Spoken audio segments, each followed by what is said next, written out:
Democratic පක්ෂ නායකගේ බ්‍රිතාන්‍ය පාර්ලිමේන්තුවට යෝජනාවක් ජාත්‍යන්තර වරෙන්තුවක් මත හෝ ශ්‍රී ලංකා ජනාධිපති ගෝඨාභය රාජපක්ෂ අත්අඩංගුවට ගත යුතුම බව බ්‍රිතාන්‍ය ලිබරල් ඩෙමොක්‍රටික් පක්ෂයේ නායක ශ්‍රීමත් චඩ් ඩේව් මහතා බ්‍රිතාන්‍ය පාර්ලිමේන්තුවට යෝජනා කර තිබෙනවා. ශ්‍රී ලංකාවේ පත්මන් අර්බුදකාරී තත්ත්වයට ශ්‍රී ලංකා ජනාධිපතිවරයාගේ වැරදි ආර්ථික ප්‍රතිපත්ති බලපා ඇතැයි හෙතෙම වැඩිදුරටත් පෙන්වා දීලා තියෙනවා.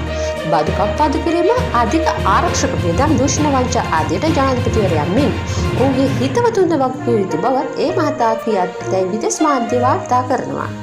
ඒ නිසා ජාත්‍යන්තර වරෙන්තුවක් මත හෝ රාජපක්ෂ අත්අඩංගුවට ගැනීම අනිවාර්ය බවත් බ්‍රිතාන්‍ය මැදිහත් විය යුතු බවත් ඉන් නොනැවති ශ්‍රී ලංකාවේ ප්‍රජාතන්ත්‍රවාදය ආරක්ෂා කිරීම සඳහා මැදිහත් විය යුතු බවත් ඩෙමොක්‍රටික් පක්ෂයේ නායකයා පවසා තිබෙනවා. ඒ අනුව ශ්‍රී ලංකාව තුළ පූර්ණ අර්ථාන හා දේශපාලන විසඳුමක් වෙනුවෙන් පෙනී සිටිය යුතු බවත් ඒ මහතා වැඩිදුරටත් සඳහන් කරලා තියෙනවා.